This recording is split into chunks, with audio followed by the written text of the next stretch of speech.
Hello. Checking 1 2. Check 1 2. Test 1 2. Hello, hello. This. Hello. Hello. I don't know why I'm not getting a blue mic. I don't know why.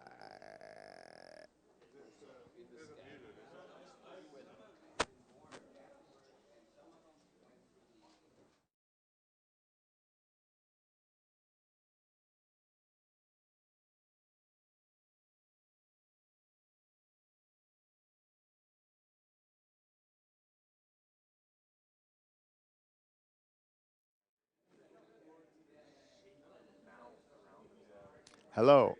You should explain that to the subject. The reason that you cannot pronounce an R. Hello, check 1 2. This is God.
up and flew J-way.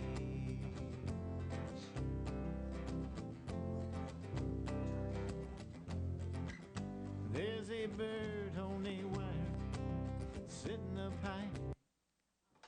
Wireless. Oh. Mic check.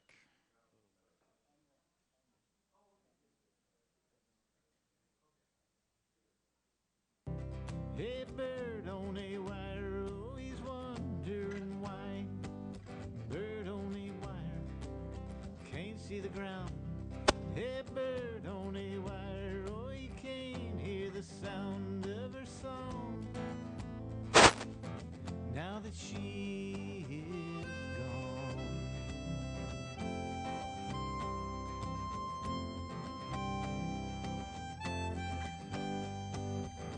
Oh, oh, oh.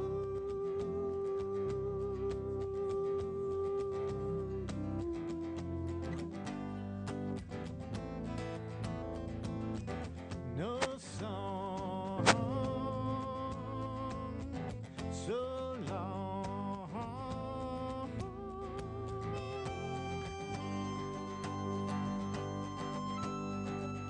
There's a bird on a wire. Check. Okay. A bird on a wire, oh, reach for the sky. Bird on a wire, time to look. I'll take that. I think I'm gonna let your drum be the top mic. This one? Yeah, this one. So you just pick it up when you need it, put it back down when you need a drum. It's sounding good there. Can I have a little bit of drum?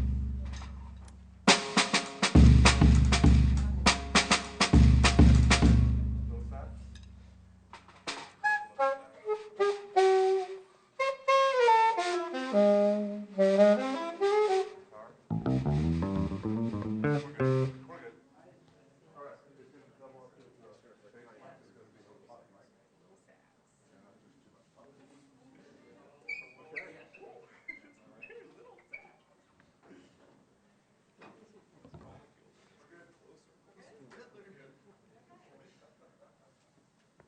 Yeah, like I remember when I was first trying to understand microphones or whatever, I was just like how long are sine waves, right? Like a low thing having is a long length, right? But it's actually like a long length in time. I think I ought to passes the keep this even higher, maybe like that. No. Good morning, everybody.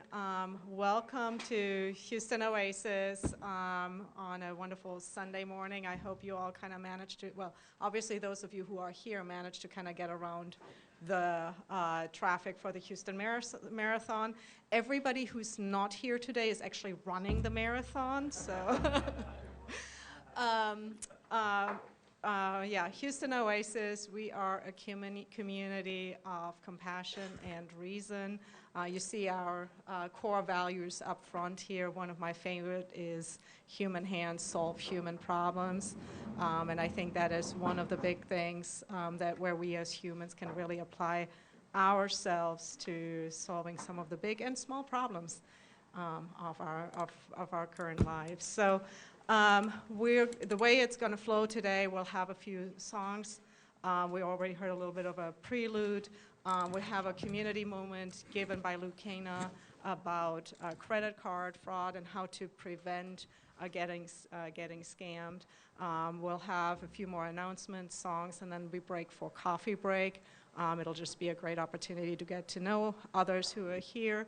We will then come back and have a talk by Schmitt on the Fermi paradox, so that'll be interesting. Some Q&A, have another song, and then today we're actually going to stay here.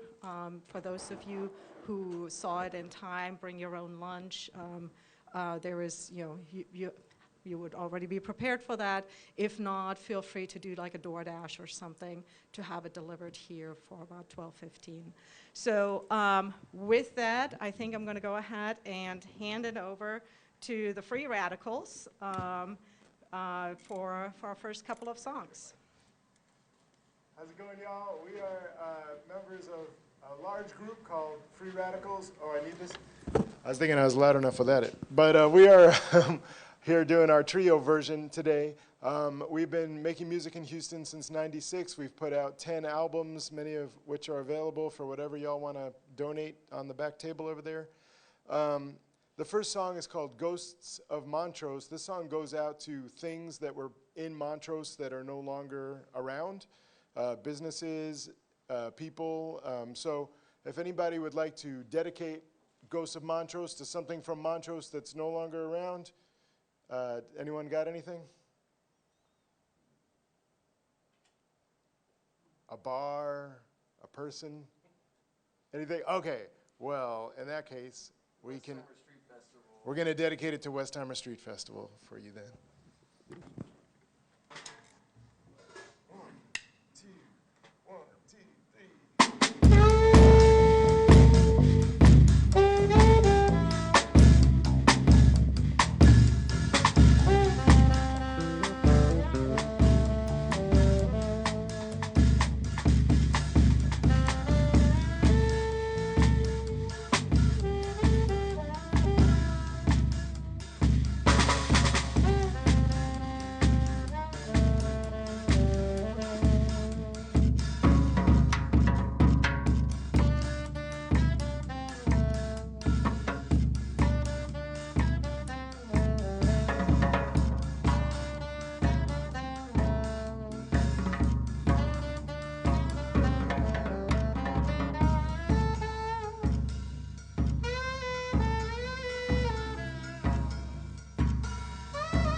Thanks so much. That was a ska tune. I don't know if y'all know about ska music, but it did not start in the 80s as many people think. It is a music from Jamaica from 1963, right after Jamaica got liberation from England, and it is the music of liberation, and it is a precursor to reggae music. But normally it would have somebody playing upbeats, which we didn't have today. But Jason did a couple upbeats. And then this next tune is kind of inspired by Fela Kuti, who's a Nigerian musician from the 70s, and This one we've been playing for a long time. It's kind of an anthem tune. It's called No State Solution. It is more true than ever that there is no state that is going to solve the problem of genocide going on right now, and it's up to people to do that themselves.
That was absolutely excellent. And thank you all for giving a little bit of a background on the different pieces you're playing. I absolutely love it.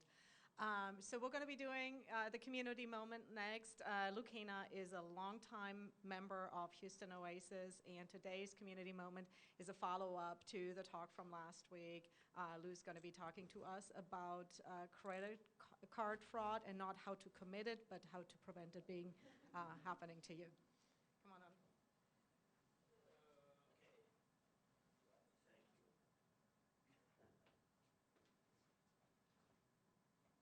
Morning, everybody. Well, once again, as I said last week, how about those Texans? Wow. Oh, so. Oops. Not me. Okay.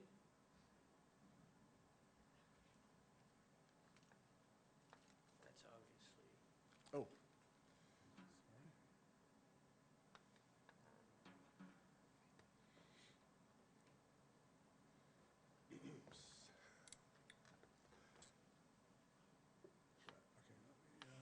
Okay, yeah.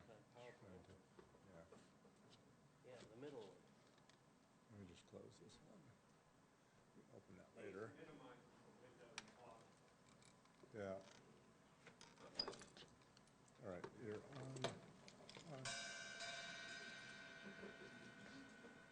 Okay.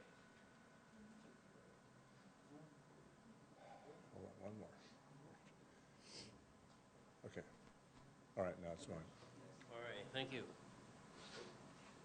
So, I mentioned this last week, but I can't think of any reason why you wouldn't set up alerts, especially for credit cards. I have alerts set up for all my financial shenanigans, investments, whatever. But the credit card alerts, what I like about the alert I have with my Chase card is when I buy something, I'm eating at a restaurant, I'm not up from my table before I get a bing on my phone. You can set up alerts to go to email, but they're really valuable to have. Okay. I used to travel a lot, and so I got in the habit, if I was going out of state, let's say North Carolina, I would call the credit card company and say, I'm going to be in North Carolina, and that way my card wouldn't be refused in North Carolina because they're assuming I stole it. Okay. Shred all credit card statements before throwing them away. Monitor your credit card and other financial accounts frequently. I do this twice a month. If I have time, I'll tell you why I do it twice a month. And change passwords. Notify the bank about any charges you don't understand. It is possible that your credit card will be used and you won't find out about it until it shows up on the statement. You won't get an alert. So, and also pull your credit reports to see what else is going on.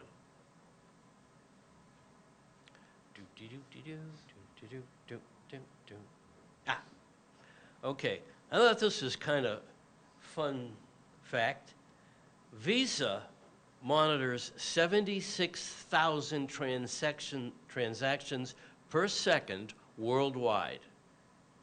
That's a lot of usage.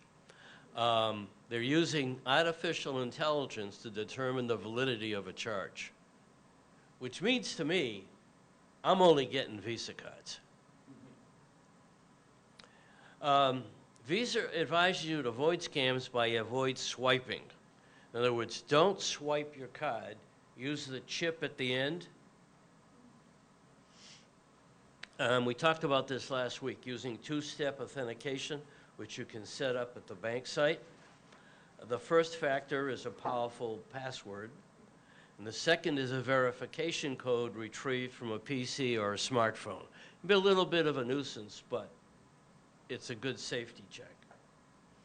Never respond to requests for passwords or credit card numbers. And confirm websites are legitimate before pressing buy. Avoid pressure tactics to buy now.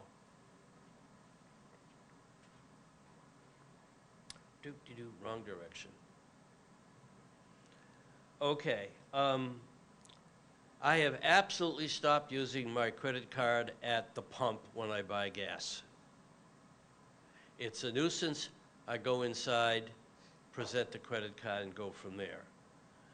The bad guys can set up readers inside the pump credit card slot, and they can drive by and determine what the credit card number is. So until all of the oil and gas companies get all of their pumps cleaned out, just don't do it.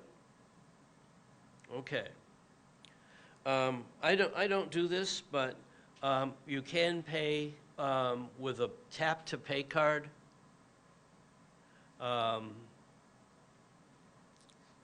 Avoid paying by a card at businesses that only have a magnetic stripe payment system if possible. Hopefully those are disappearing, but you never know. Shred all credit card statements before throwing them away. Use a secured wireless network when shopping online or accessing your financial accounts. I already told you about the first one. Don't give anyone your card information. Don't know why you would, but apparently some people do. Protect your smartphone and tablet with passwords. Change these often. And it's a tough word out there. It's a tough world. There's lots of bad people out there that want to steal your money. Monitor your credit card and other financial accounts frequently. Now, theoretically, as far as that one goes, you shouldn't have to monitor your credit card accounts because you're going to get an alert if the card is used. Well, I had a $31.75 charge on my MasterCard, on my Visa that I didn't recognize. I didn't recognize the name of the company, and I certainly didn't recognize the charge.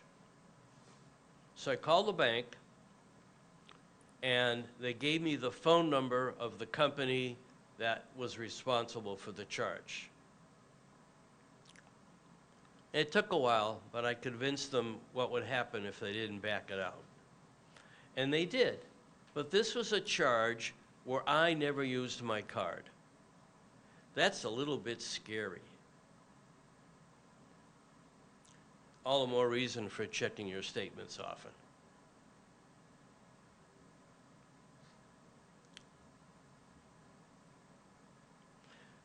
This is obvious. Credit card fraud is the result of someone making unauthorized purchases on your credit or debit card account. It could be someone you know who takes your card and makes purchases you didn't give them permission for, or a stranger who gains access to either your credit card number or the physical card, which is what happened to me.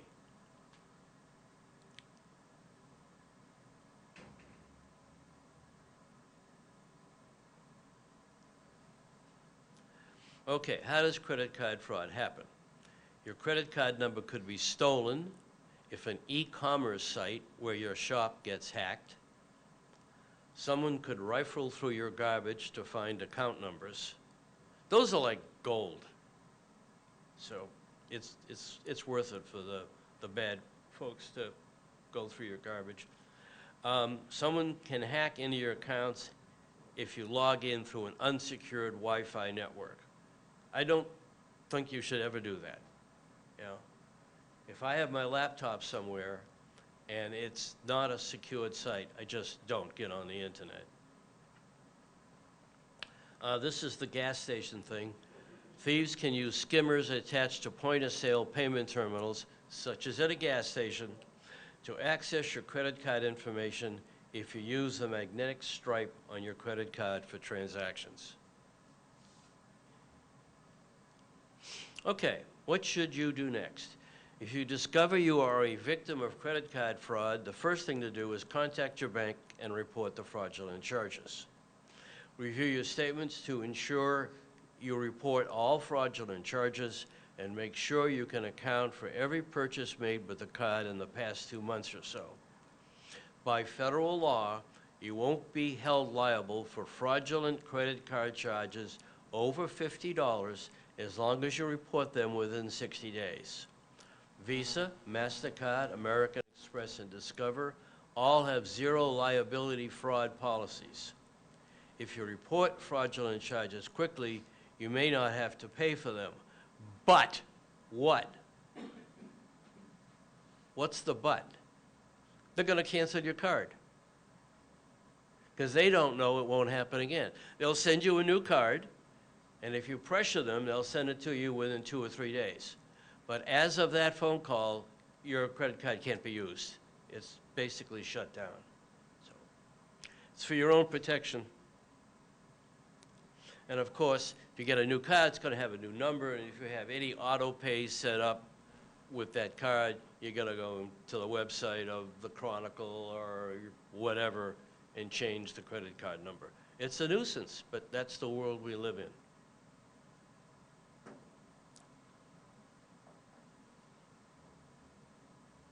Okay, I found something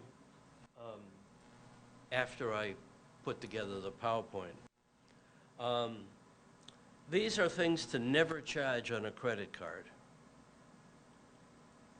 Never, ever charge investments on a credit card. Even though you get, if the value of the investment goes down, you still have to pay the original amount. So, bad idea. For any number of reasons, don't put medical bills on a credit card.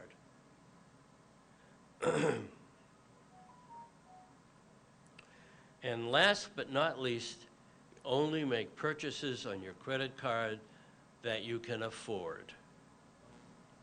Meaning, when the statement comes due, you can pay the entire balance. I mean, 22 to 25% is a pretty steep price to pay. You don't have the- I just never do it. I never, ever buy anything with a credit card that I know I don't already have the money for. Okay, I hope this was helpful.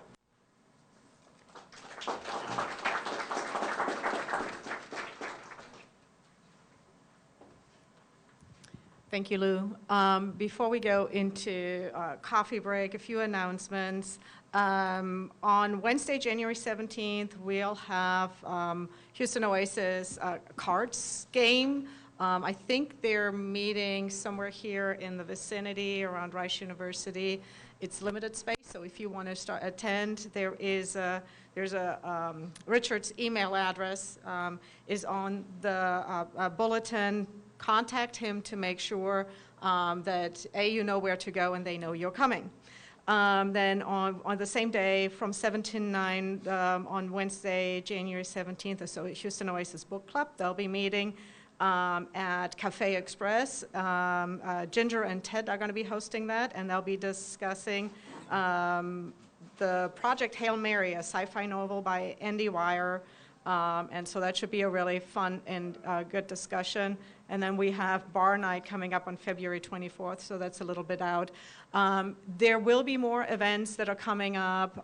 If you follow us on Meetup as well as a part of the Facebook group, there's always events and things, announcements that are being posted, so do stay in touch that way. And then before we go into the coffee break, Alexis wanted to share a few words if she can break loose.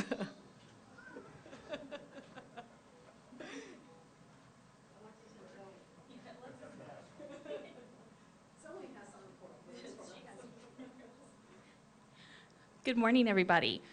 Some of you know me as Alexis Potaman, the board president, but I am up here to announce that I am Alexis Potaman, the former board president. Many of you know, some of you don't know, that I have served on the board for many years, and officially as of midnight on New Year's Eve, I stepped down from the board, resigned my position, and am taking a break from the board, and Terry Ismert is our new board president.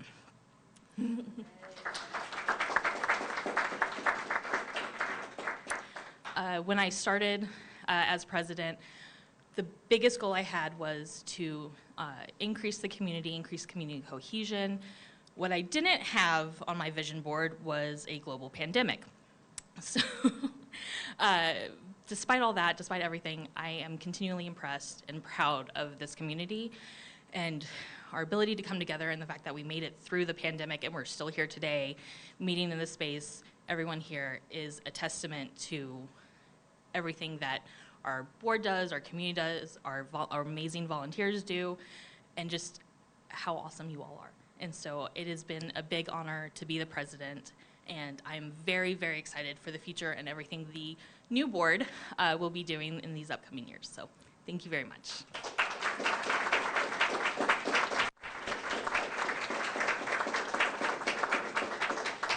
Thank you so much, Alexis, for leading Houston Oasis through a very turbulent pandemic. It is not something that anybody could count on, but the matter of fact of moving online and continuing the conversation, continuing bringing community to the secular folks, I think has been absolutely tremendous. So thank you. And with that, let's go ahead and have a 10-minute coffee break, and then we'll be back for our main talk.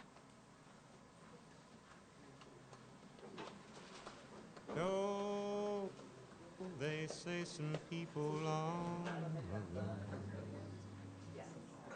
were searching for a different tune, one that they could croon as only they can. They heard the breeze in the trees singing weird melodies, and they made that the start of the blues. I from the jail came away all down-hearted free, and they played that as part of the blues. From a whippoorwill way up on the hill, they just didn't know, pushed it through a horn until it was warm into a new note. Then And do you want wireless mic to walk around with? Then they sent out that news that the Southland gave birth to the blues. Yeah, except this one so we can still see you. If you're gonna move all following it with this, otherwise you're in shadow. Yeah, no, I just want to make sure the screen is okay. All right, excellent.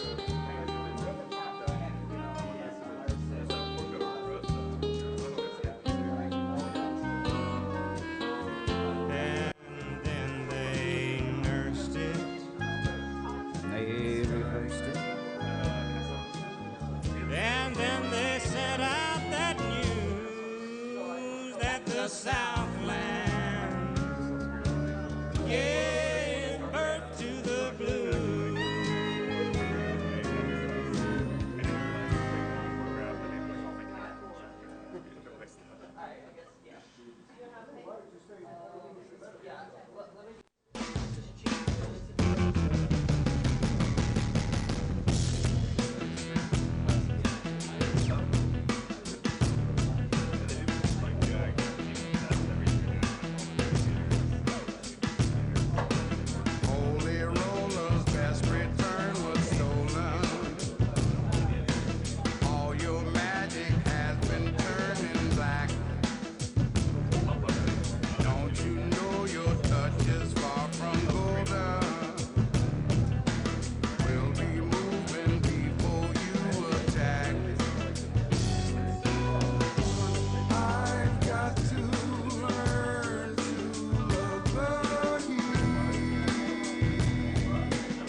right, you all.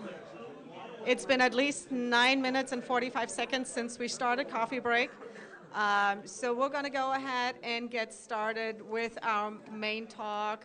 Eric Schmitt's been an integral part of the Houston Oasis community for many, many years as well. And he's had quite an interesting career in the scientific realm. He continues to be very much fascinated by the sciences. He's going to be talking to us about the Levinthal paradox as it meets the Fermi paradox. Please welcome up Eric Schmitt.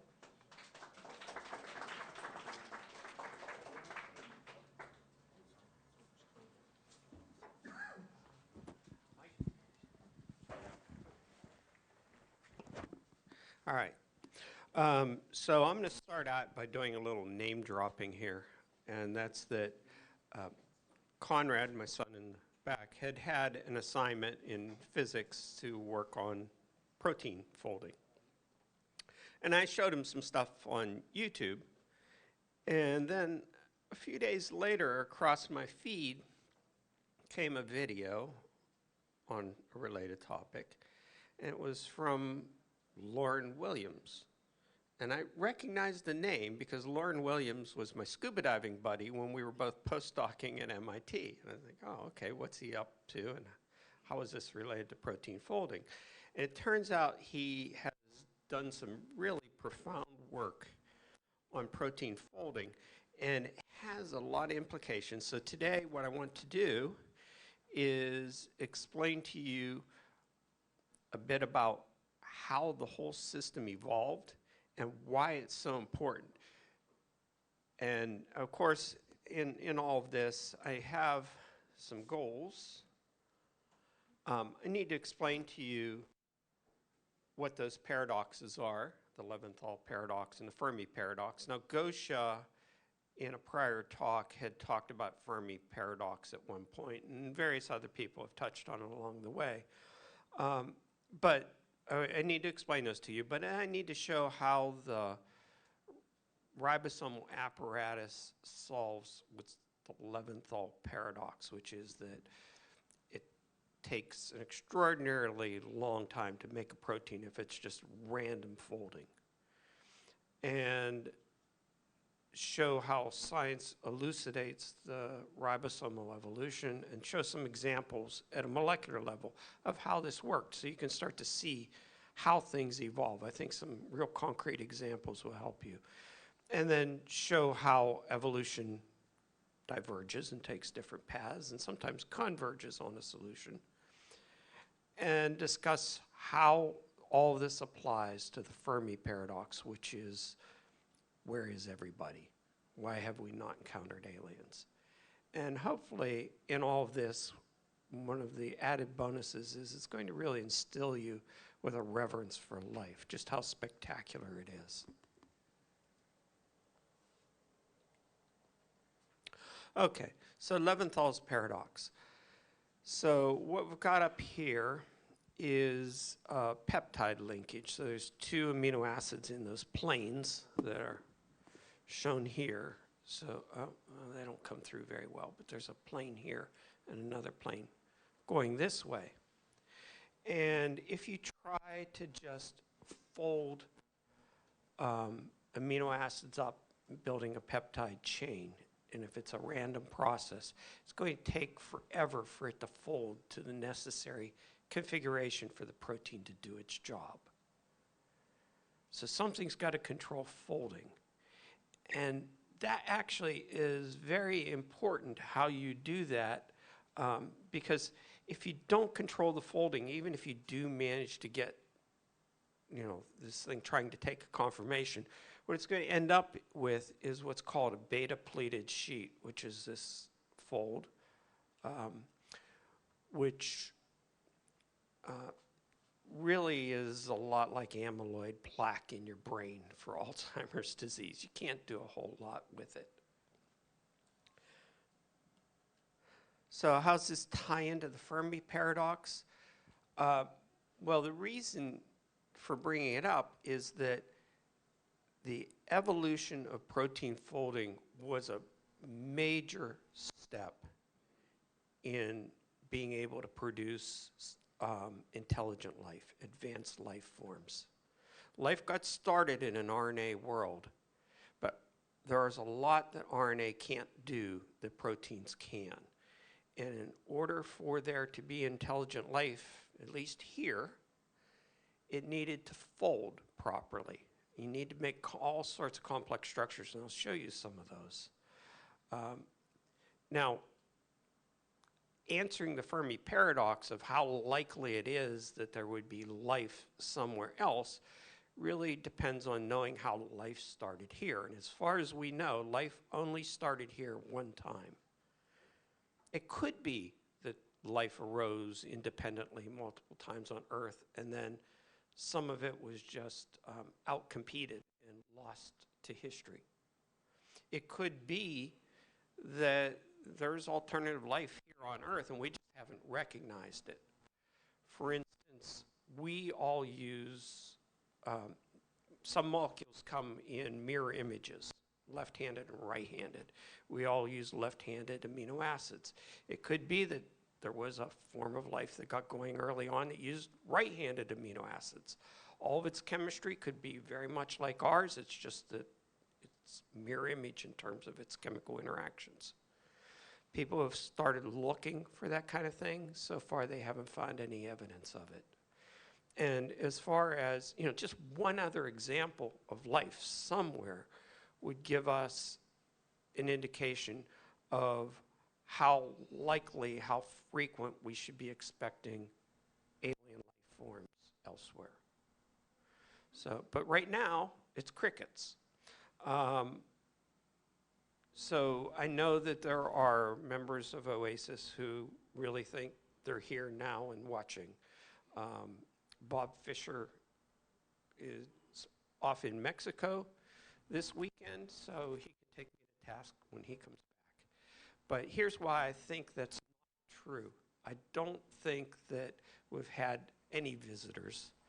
And one is that, it's a distance, rate, and time problem. And the distances are vast. And really, you need to accelerate to a high speed in order to close those distances. We have very low tolerance for accelerations, high accelerations. We can take about 3 Gs of force. And that's about it. And you have to speed up, and then you have to slow down to get to your destination. And you're going through acceleration the whole time. So I don't think, at least we're not built for it. Space is very inhospitable, maybe less so for machines. And I raised this question before, is why haven't we encountered emissaries that are mechanical, artificial intelligent machines if life was common? And we haven't found those. But space, we really can't handle 0 G. We can't handle the radiation. We can't handle collisions with debris along the way. The time is long. In a vacuum of space, parts will weld together. There's something known as vacuum welding. So even if we were to send mechanized emissaries, they're going to run into trouble. And there's a matter of resources, how much you have to take with you in order to accomplish a trip like that. And after traveling such an immense distance, a benign alien would want to exchange information. I don't think they would sit back and watch. It just made this enormous trip. And we've got things the way we do them, the things we know, and they've got theirs. We're in the midst of the 6th mass extinction. Answers are disappearing from us left and right at a ferocious rate. And to stand back and just, watch people go to war, watch viruses wipe out populations, watch environments deteriorate, I don't think an alien technology would allow that. If they showed up, they would make contact, is my opinion. And there's the alternative. Rather than traveling physically, you can travel through signals. So when you look out at night and you see a star, that's a photon that has traveled from that star to your eye, unobstructed, across all that vast distance. It's propagated as an electromagnetic wave. travels at the speed of light. Electromagnetic spectrum travels at the speed of light. It should be possible to communicate that way much more effectively.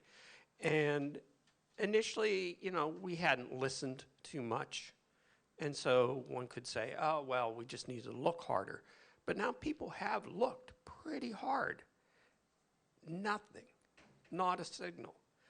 I think what that's telling us is that, it could be that civilizations arose and died out and are no longer able to communicate with us.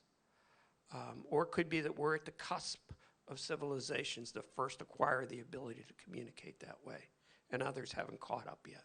There could be life elsewhere. But I think the lesson out of all these observations is that life is apparently quite rare. We might be it. So, how much alien life we ought to expect? Well, the Drake equation was one produced by an astronomer looking at all these factors that could contribute to life and just multiplying them out for a final probability. Different people put different values on those parameters. But to give you a feel for it, life arose quickly on Earth, about 800 million years after the Earth formed, or about 600 million years after the oceans formed. That's fast, actually. I know it's a lot of time, but that's fast to build a living system out of nothing, out of non-living materials. So our galaxy contains about 100 billion stars, and there are about 200 to 2,000 billion galaxies in the observable universe. There's an event horizon that we're permanently cut off from anything outside that. Okay? But that's a lot of material, and about 17% of those stars have planetary systems. And some of those planets are going to be in orbits that put them in a habitable zone. So you'd expect that life could arise on some of those 10 to the 22nd power planetary systems. That's just, even if you assign low probabilities for steps, you would think that given such a huge number, somebody else has got to be out there. Many terms have been proposed to be added to the Drake equation.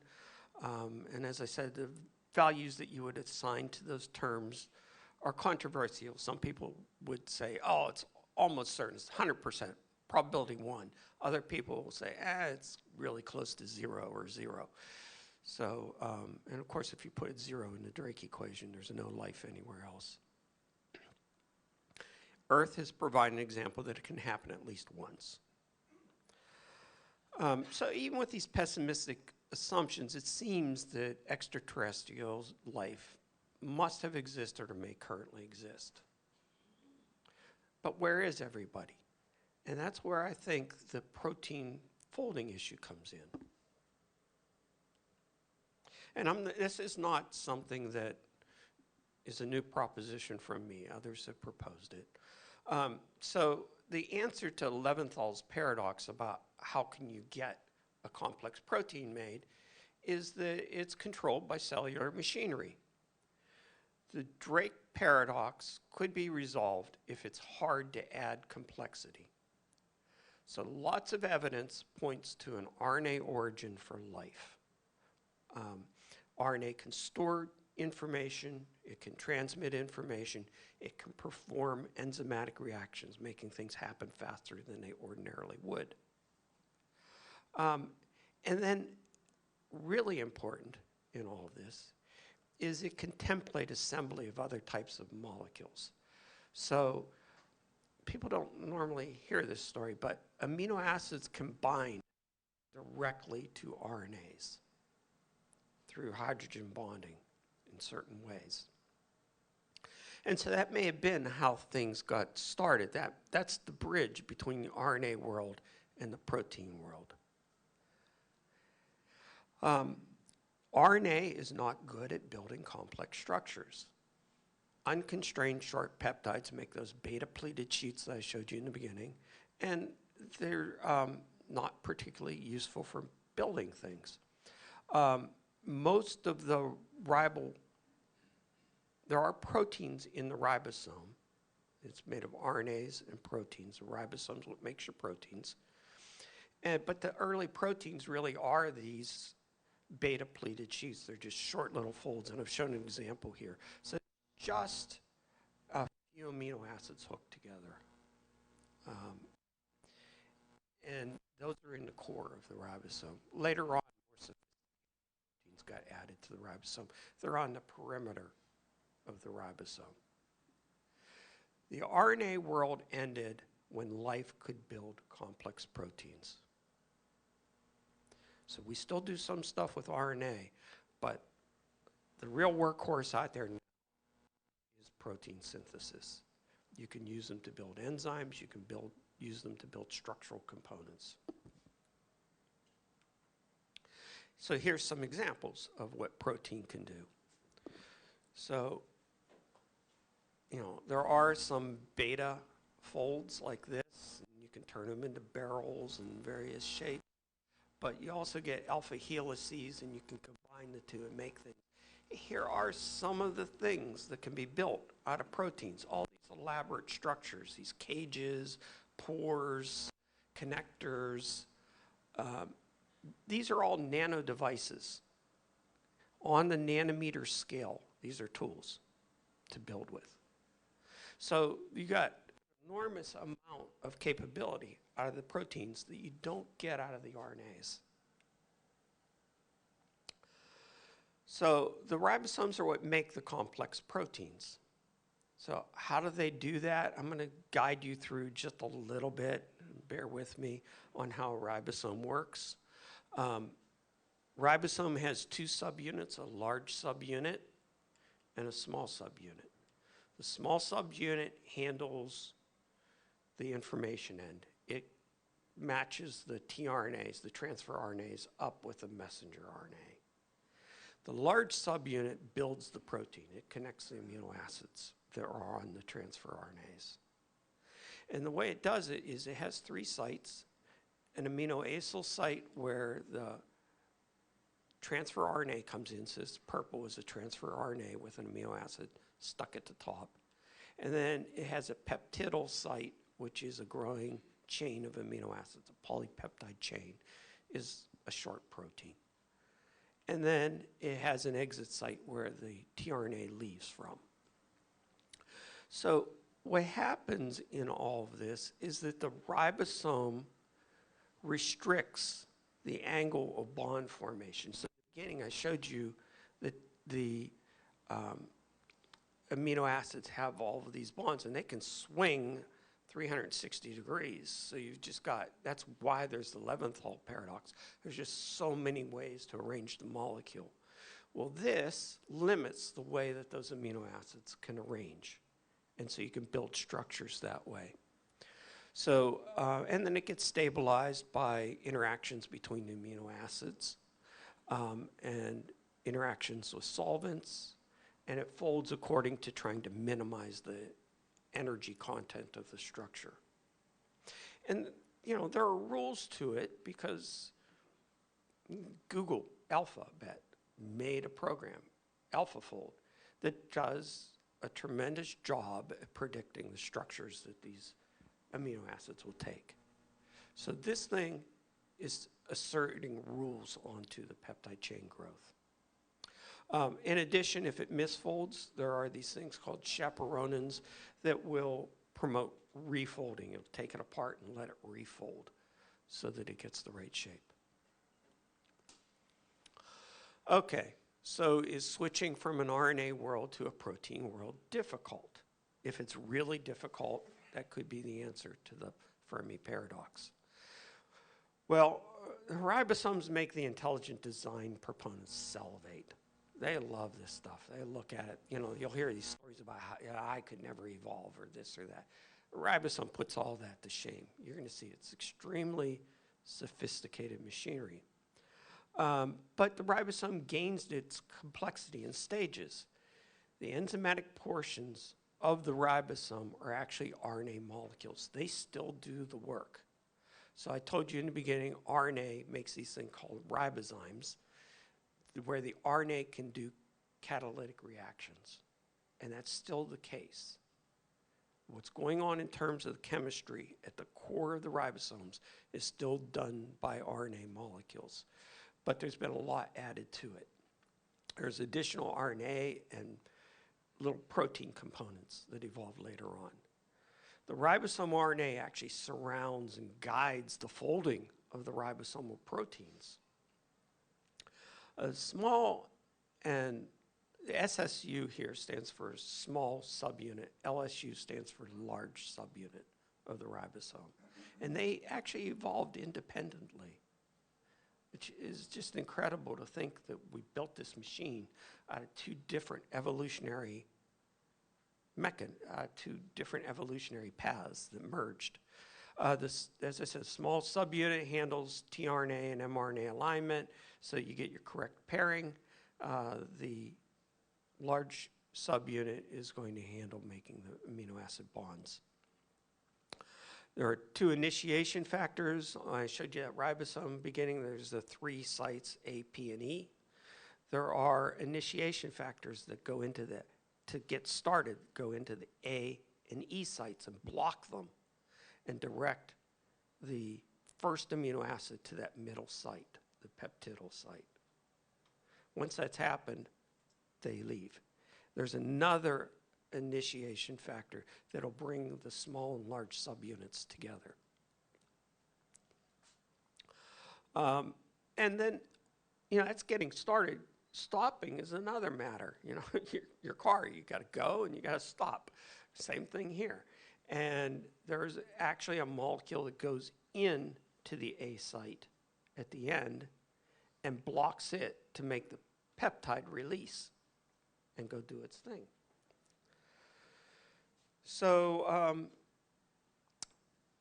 those are the elongation factors and the termination factors. So there's a lot to it, and there's actually a lot more to it. But I slipped this in this morning, sorry. But I told you that amino acids combine directly to RNAs, and here's an example of that.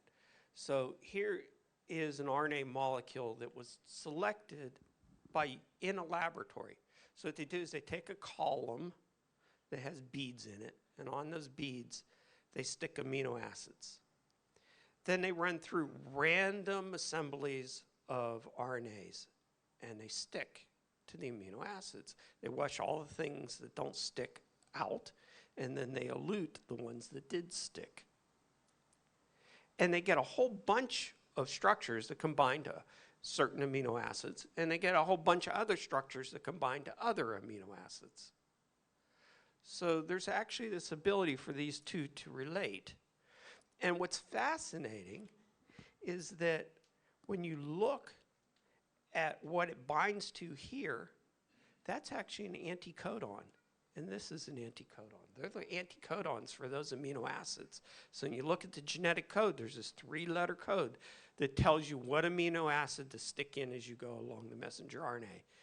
They got that right out of this selection that they did on a column in a laboratory. Okay.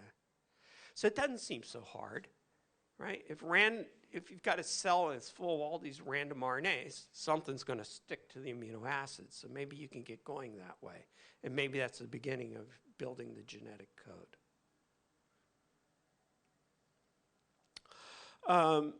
So how did the RNA pull off its jobs? Well, like the protein, like the amino acid bonds, the RNA has a lot of bonds that can change. There's 6 of them. And here's where my buddy comes in. He grouped these and then sorted through databases and found out what sort of bond angles show up. And he assigned, and he took this as an average bond angle, and he did the other part and did it as a bond angle. And what he's tracking is actually not the bases of the RNA themselves, but where the sugars are. And the reason he did that is because in the course of evolution, nucleotide substitutions have occurred and have kind of like muddied the water, making it hard to tell what has happened. But if you focus on the backbone, where the sugars are, you're looking at structure. And it turns out structure's conserved through evolution. And this lets you dig way, way back. So he was able to then use these structures to do computer searches and compare cross species. And so here is something from the small ribosomal subunit. This is an RNA that exists in E. coli. This exists in archaea, which is another of the domains of life. So, you know, we only learned about this recently, about archaea, but there's bacteria, there's archaea, and then there's eukaryotes, the higher forms of life that were eukaryotes, okay? Here's yeast, and you can see that same structure there, and here's people. And what you can see is that there are insertions that have occurred along the way into these. Now, this doesn't disturb the ability of this other secondary structure to exist. Same thing over here, right? You got this circle, you got this circle. This extension didn't change what the molecule was already doing, but it added something. And so here are these are two-dimensional structures laying out the RNA. Here, they actually fold up in 3D, and this is what they look like. And you can see you've got this core structure that's the same in each organism. And then they get more and more elaborate as evolution proceeds. And so what he did was he took the ribosomal subunits and he broke them down into order in which these pieces got added on. Because the ribosome evolved through accretion. Things added on to it, got tacked on. And you can see that by comparing organisms and looking at structures. So this is the small subunit. On the right is the large subunit. And the numbers on these show the orders in which these structures appeared. And you can take that down into phases of constructions, and he's color-coded it. So the oldest part of the molecules is dark blue. Then came the light blue, then the green and yellow and the red. So more and more complexities ended up to the exterior of the ribosomes. And then there's these bridges that form between them that are adenine nucleotides that insert into the groove of other helices that form in these molecules. And so he can actually tell the order in which those occurred. The helix occurred first, and then you got an adenine to tie it together as you evolve this bridge. Remember, these evolved independently. Small subunit and large subunit evolved independently. Then they developed connections between them. So with that rule and with the rule that the oldest stuff is in the middle, it's possible to build up and figure out the stages at which the ribosome evolved and how it did it. So here is the precursor to the large ribosomal subunit. Here's the precursor to the small ribosomal subunit. They evolved independently with structures. There's one that's really important here, which is the peptidyltransferase center. Let me go back a slide. That is over here. This big circle was the first thing to evolve. What's it do? It brings two transfer RNAs close together, brings their amino acids side by side. And that's how the catalysis is accelerated. That's how the reaction is accelerated, because they're brought into close proximity. All it is shove them through a hole, stick them right next to each other. And then what happened over time is that this exit got extended into a tunnel.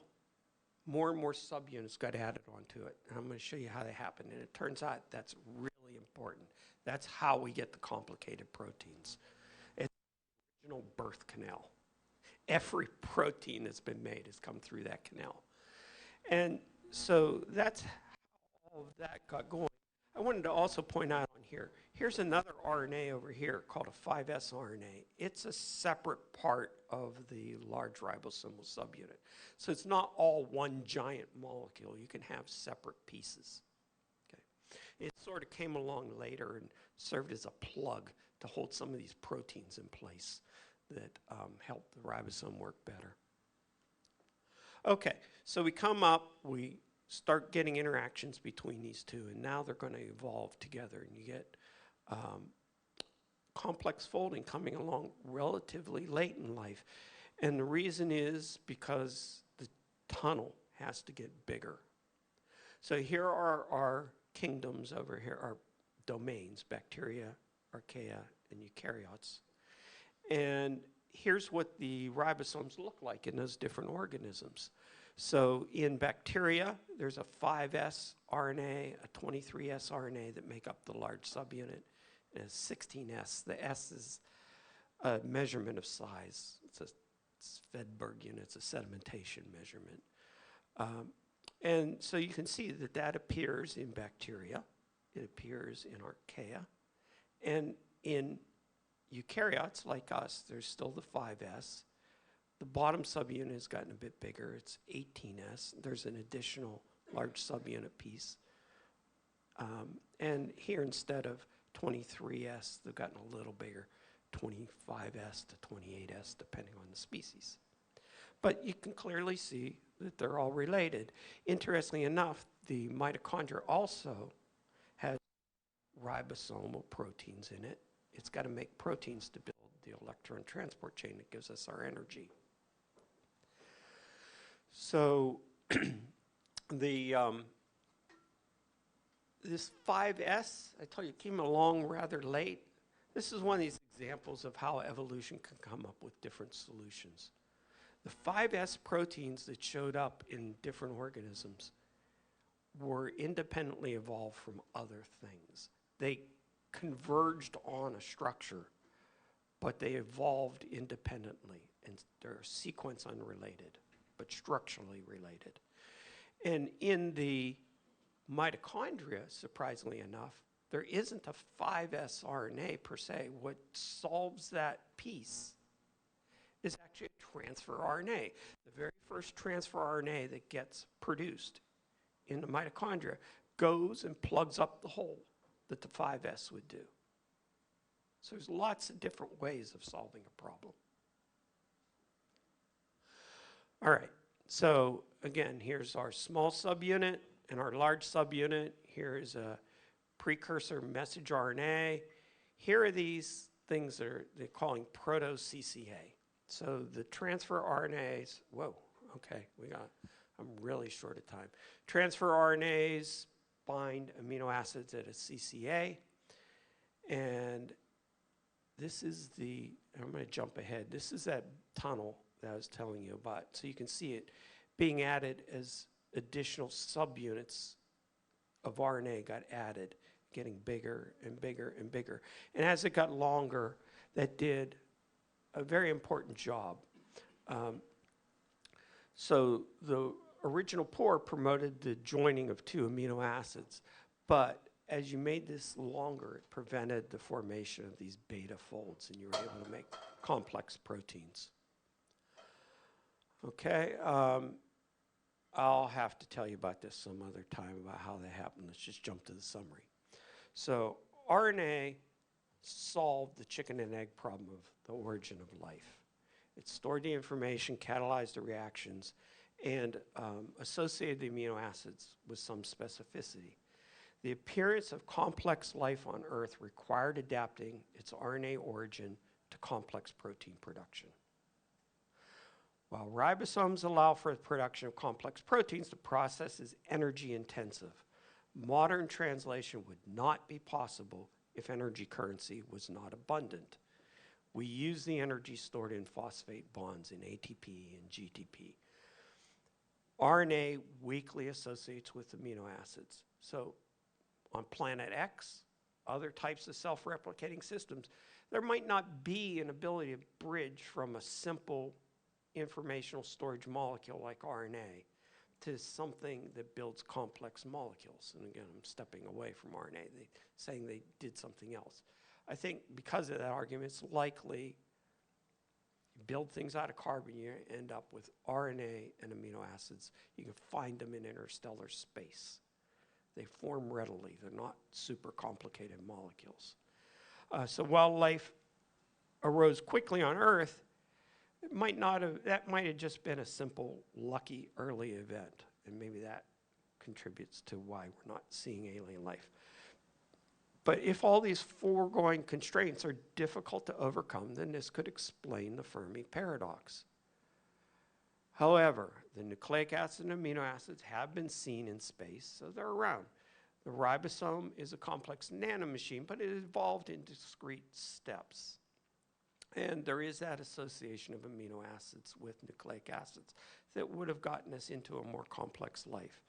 The first amino acylation events of sticking an amino acid onto a transfer RNA were probably done by a small RNA molecule. And again, in the laboratory, you can select for molecules to do the job. There's a 45 nucleotide long RNA that will stick amino acids onto transfer RNAs. We don't do it that way anymore. We use proteins now. The proteins are better at doing things. That RNA, that's probably how it got started, has been lost to history and been rediscovered in the laboratory. And with that, thank you very much for your attention. And I think what we're looking for is a step from simple replicating systems to complex structures. Thank you.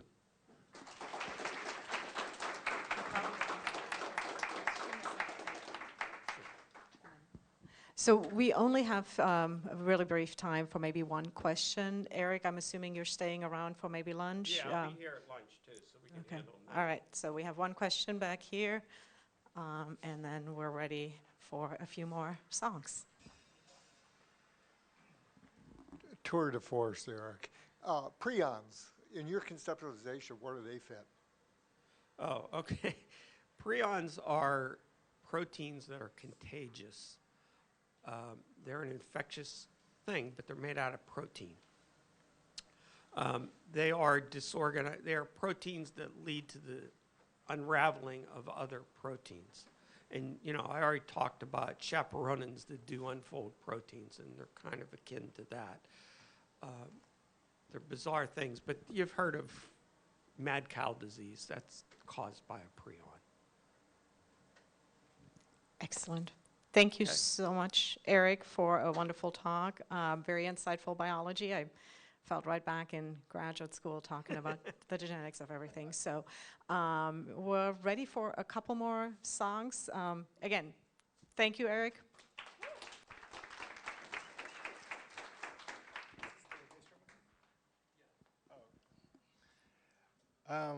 All right, so we are going to play a song for y'all called Manifestación en el Centro Hoy.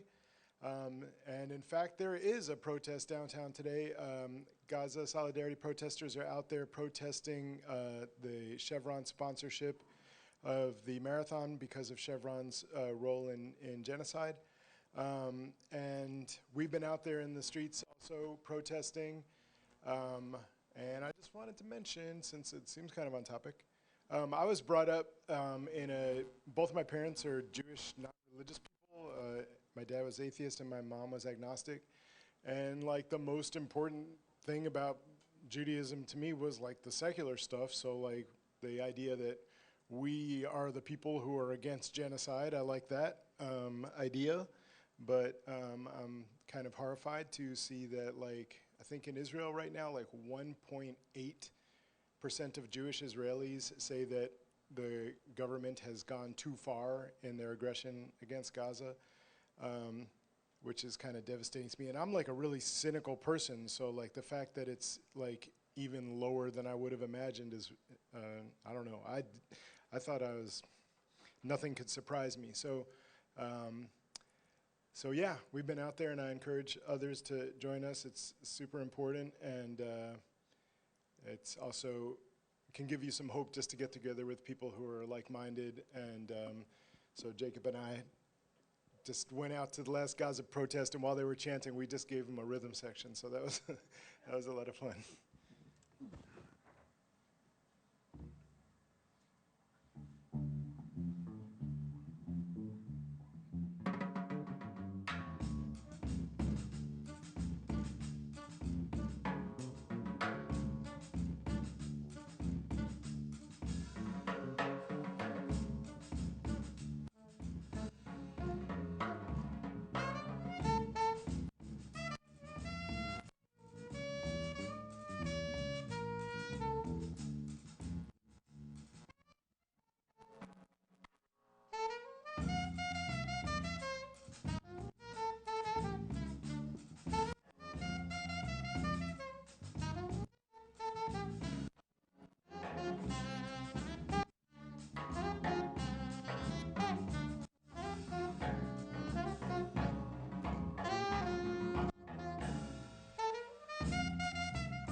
Thank you so much.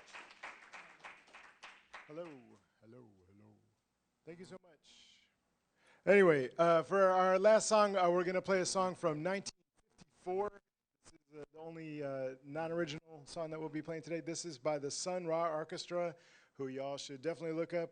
A psychedelic, Afrocentric jazz group in the 50s, like during segregation that this was going on, is pretty cool. This song is called The Call for All Demons. And I just want to remind everyone that our CDs and download information for our albums and everything is back there. Pay whatever you want for the CDs. We just would be glad to know that they're getting out there for anybody that still has a CD player. And feel free to check out our stuff online as well. Our new album is called Y'all Need a Reminder to Be Against Genocide and is available on Bandcamp.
Absolutely awesome. Thank you all so much for the music today, and I greatly appreciate y'all's flexibility. I know I told you another song before coffee break, and appreciate you accommodating my mishap there.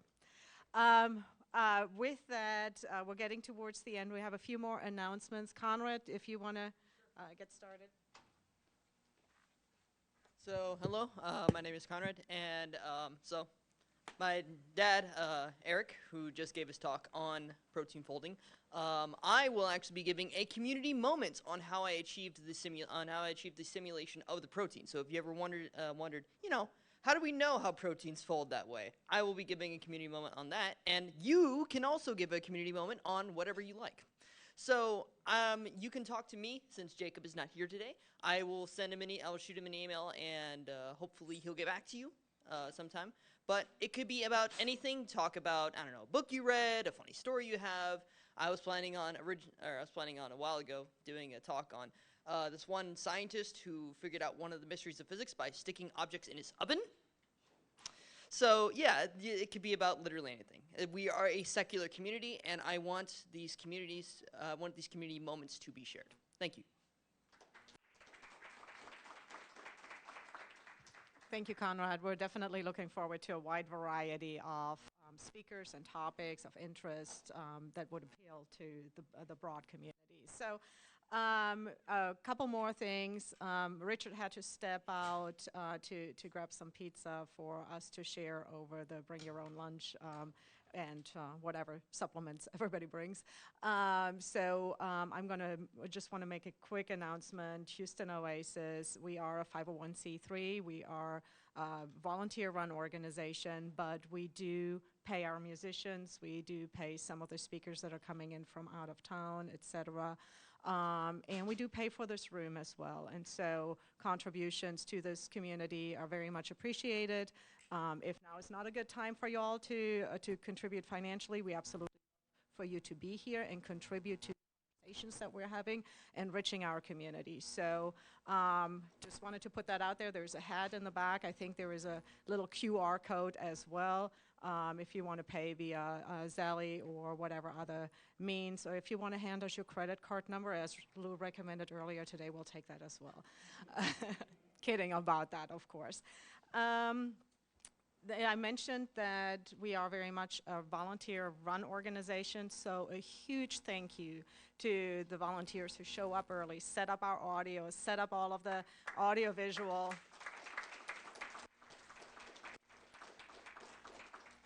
Make it possible for us to have a kids' room, a welcoming table, and all of that. So if you want to start contributing, making this community what it is, please let us know. We're always happy to integrate new members of the community into the way we make things welcoming for everybody. And we would also, in the next few minutes, like to have a few of you all helping with putting some of the chairs aside and setting maybe up a few more tables for us to be sharing lunch. With that, I don't think I have skipped any other things that I should have been doing now. Next week, we'll be meeting back here as well. We'll have music by Mariana Sokol. She's a board-certified therapist. Community Moment will be a collaboration between Paige William, Will Judy, and David Oliverio about their interfaith adventures. And then we'll have a main talk by Brian Phillips about the new framework for housing policy, which is a huge topic for not just Houston, but the entire U.S. So hope to see you there here next week, and hope you can stick around for our lunch today. Thank you for coming today.